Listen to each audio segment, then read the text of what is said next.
Guadalajara, enero de 1989. El invierno golpea las calles de la segunda ciudad más grande de México. En las banquetas del centro, decenas de personas sin hogar se acurrucan bajo cartones y periódicos viejos, buscando sobrevivir una noche más. Nadie los mira. Nadie pregunta sus nombres. Para la ciudad, son invisibles. Pero alguien sí los observa. Alguien que se mueve entre las sombras con un propósito siniestro. Una mañana de enero, el cuerpo de un hombre mayor aparece tendido en una banqueta del barrio bajo. Un solo disparo en la sien. Limpio, certero, profesional. Junto al cadáver, como una ofrenda macabra, descansa un casquillo percutido. La policía recoge el cuerpo sin hacer mucho ruido. Al fin y al cabo, solo es un indigente. ¿Quién va a reclamar su cuerpo? ¿Quién se va a indignar? Nadie. Y ese es precisamente el problema. Porque cuando la sociedad decide que ciertas vidas no importan, le abre la puerta al monstruo. Y el monstruo de Guadalajara apenas estaba comenzando. 2 semanas después del primer crimen, apareció un segundo cuerpo. Mismo perfil, un hombre mayor, en situación de calle, ejecutado con un disparo en la cabeza mientras dormía. Y junto a él, de nuevo, el casquillo. Los forenses notaron algo peculiar: la bala era de un calibre poco común en México, un 7.65 milímetros, proveniente de una pistola Beretta de origen italiano. Un arma de colección, que había dejado de fabricarse años atrás. Sus municiones solo las producían Remington y Winchester. No era el arma de un ladrón cualquiera ni de un pandillero callejero. Era el arma de alguien metódico, alguien que había elegido su instrumento con deliberación. Con la tercera víctima, la prensa ya no pudo ignorarlo. Los titulares explotaron: un asesino serial asolaba Guadalajara. Lo bautizaron como el Mataindigentes. Otros le dieron un nombre más técnico y escalofriante: el psicópata 765, por el calibre de su arma. El patrón era siempre el mismo. Se acercaba a sus víctimas mientras dormían. Un solo disparo en la sien o en la región occipital. Dejaba el casquillo como firma. Y huía en un Volkswagen sedán, que algunos testigos describieron blanco y otros azul. Llevaba ropa oscura, una gabardina negra. Algunos afirmaron que usaba sombrero y bastón, porque cojeaba. La policía estaba perdida. Intentaron convencer a los indigentes de ir a albergues improvisados, montaron lo que llamaron la Operación Indigente, pero no tenían pistas reales. Solo promesas vacías ante los micrófonos. Y el asesino seguía matando. En febrero y marzo de 1989, el ritmo se aceleró. Una víctima cada 2 semanas se convirtió en 3 muertos en una sola semana. La sexta víctima fue ejecutada a plena luz del día, en una de las calles más transitadas de la ciudad. El asesino ya no se escondía.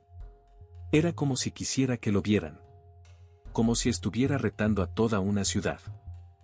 La 9ª víctima cambió todo. Se llamaba Vicente Hernández Alexandre, conocido como el Raffles mexicano. En sus mejores años, había sido un ladrón de guante blanco legendario. Un estafador cosmopolita que hablaba varios idiomas, viajaba por el mundo y despojaba a los ricos de sus fortunas con pura astucia, sin armas, sin violencia, sin dejar huellas. Los policías lo admiraban, los periodistas se peleaban por entrevistarlo. Su regla de oro era nunca lastimar a nadie. Pero la cárcel y los años lo destruyeron. Al salir, nadie lo esperaba. Envejeció solo, hasta terminar durmiendo en las calles de Guadalajara, cargando un maletín roto lleno de recortes de periódico que hablaban de sus hazañas pasadas. Los mostraba a los transeúntes a cambio de unas monedas. El 8 de marzo de 1989, el Mataindigentes lo encontró en un callejón, dormido, abrazando su ajado portafolio. No sabía quién era. Lo ejecutó como a todos los demás y se marchó. Fue su último crimen.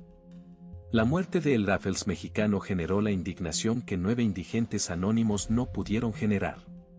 La prensa exigió respuestas. El escándalo llegó hasta la Ciudad de México. Entonces comenzaron los arrestos desesperados. Primero detuvieron a Orlando Ramírez, luego a Moisés Cabello Cabrera, después a Mario Pérez, a Jorge Figueroa. Todos fueron liberados por falta de pruebas. Finalmente, arrestaron a Osvaldo Ramírez, un hombre cojo, sin antecedentes penales, que solo confesó haber matado a su pareja sentimental. Le cargaron todos los muertos. La prensa anunció triunfante que habían capturado al psicópata. Los asesinatos se detuvieron. Caso cerrado. Pero la pregunta nunca se fue, ¿realmente atraparon al mataindigentes? ¿O simplemente encontraron a alguien conveniente para callar a los medios y devolver la tranquilidad a una ciudad que, en el fondo, nunca se preocupó realmente por las víctimas? Casi 30 años pasaron. Guadalajara creció, se modernizó, construyó centros comerciales y estadios nuevos. Pero las banquetas del centro siguieron siendo el hogar de los que no tienen nada.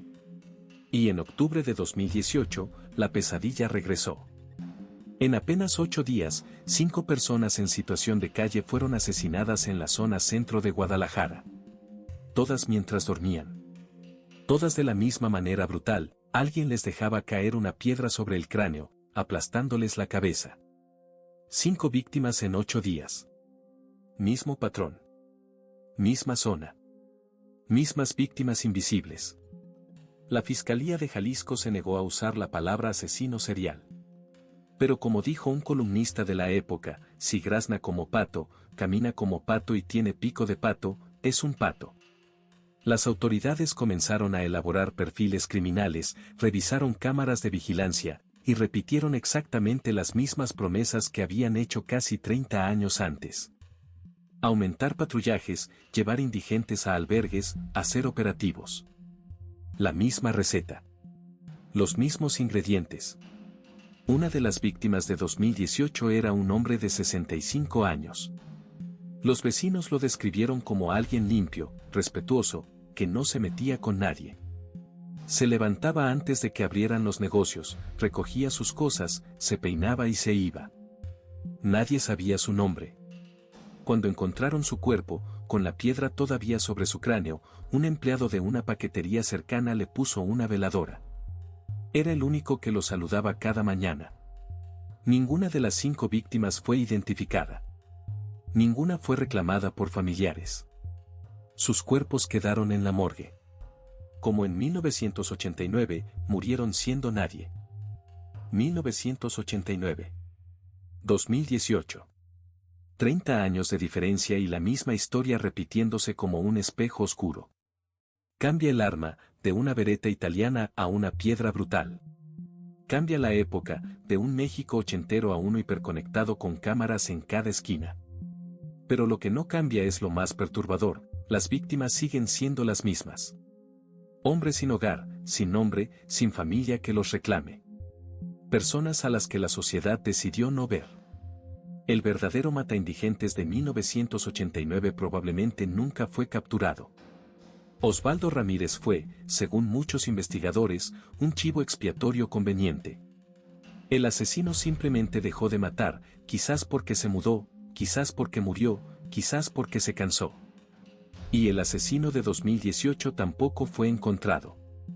El caso se enfrió, las noticias pasaron a otra cosa, la ciudad volvió a su rutina.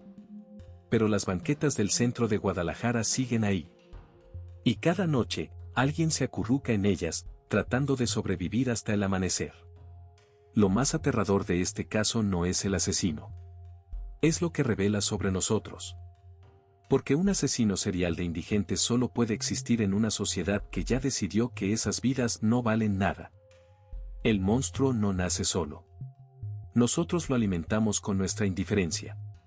Y mientras sigamos mirando para otro lado, la historia se seguirá repitiendo. Si este video te hizo reflexionar, compártelo. Suscríbete al canal para más expedientes oscuros. Porque hay historias que la sociedad prefiere olvidar, pero alguien tiene que contarlas.